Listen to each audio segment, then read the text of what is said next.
अस्सलाम वालेकुम रहमतुल्लाहि व बरकातुहू। मैं हूं आपका दोस्त मोहम्मद ज़ैन ज़हूर। आज मैं आपके लिए बड़ा अहम टॉपिक लेके आया हूं, अपने दोस्तों के लिए, अपने साथियों के लिए। जैसा कि आपको पता है कि सर्दी का मौसम है और सर्दी के मौसम के अंदर हर बंदा मछली को पसंद करता है, और अगर मछली कांटेदार ना हो तो उसमें वो जायका नहीं हो। तो हर बंदे की कोशिश होती है कि हम कांटेदार मछली खाएं ताकि मछली का जायका हमारे हलक या हमारे मुंह में तादेर रहे। तो मछली खाते खाते अगर बंदे के हलक में कांटा फंस जाए तो क्या करना है, उस वाले से मैं आपके सामने आज हाजिर हुआ हूँ। 3 आपको मैं आज ऐसे नुस्खे बताऊंगा, देसी टोटके बताऊंगा। तीनों चीजें हर बंदे के घर में मौजूद होती हैं। अगर आपके हलक में मछली खाते वक्त कांटा फंस जाए तो आपने परेशान नहीं होना। आपने क्या करना है, आपने 3 नींबू लेने हैं। 3 नींबू लेके आपने उनका रस अच्छी तरह निचोड़ लेना है। और याद रखिएगा कि जब नींबू का रस निचोड़ा जाएगा तो आपने उसमें नमक, कोई ऐसी वैसी चीज, पानी, शहद, काली मिर्च, काला नमक, ये आपने बिल्कुल इस्तेमाल नहीं करना। सिर्फ आपने क्या करना है, 3 से 4 नींबू लेने हैं। 3 से 4 नींबू लेने के बाद आपने उनको अच्छी तरह निचोड़ लेना है और उसका रस आपने पी जाना है। जैसे ही आप उसका रस पिएंगे, जैसे ही उसका रस आपके हलक के जरिए आपके मैदे में पहुंचेगा तो आपका कांटा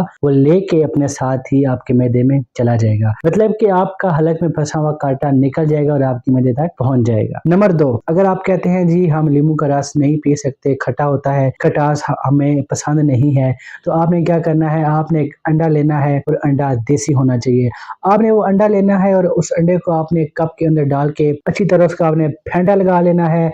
आपने जर्दी और सफेदी को आपस में मिक्स कर लेना है और आपने एक ही घूंट के अंदर सारा अंडा आपने पी लेना है। जैसे ही आप अंडा पिएंगे तो वो अंडा उस अंडे को अपने साथ लेके जकड़ कर आपके मैदे में चला जाएगा और आपका हलक सही हो जाएगा। आपको हलक में आराम और सुकून मिलेगा। अगर आप कहते हैं नहीं भाई जान हम रस भी नींबू का नहीं ले सकते, वो तो तर्श और खट्टा होता है, और हम जो है वो अंडा भी नहीं ले सकते, हमें एलर्जी है, तो आपने क्या करना है मेरे प्यारे भाइयों, आपने परेशान नहीं होना। आपने लेना है पिशावरी गुड़, और पिशावरी गुड़ लेके आपने उसका छोटा सा टुकड़ा लेके आपने अपने मुंह में रख लेना है। जिस तरह नस्वार रखते हैं उस तरह नहीं रखना। आपने वो टुकड़ा लेके अपने दोनों दाढ़ों के दरमियान रख लेना है और उसका शीरा आपकी मुंह के अंदर घुलता रहेगा। और आपने क्या करना है कि उस लुआब को अपने हलक के जरिए अपने मैदे तक पहुंचाना है। जैसे ही आपका वो लुआब आपके मैदे तक पहुंचता रहेगा और आपका वो हलक में फंसा हुआ कांटा निकल जाएगा। खुद भी इस पे अमल कीजिए और दूसरों को भी बताइए ताकि दूसरों को भी फायदा हो। अस्सलाम वालेकुम रहमतुल्लाहि व बरकातुहू।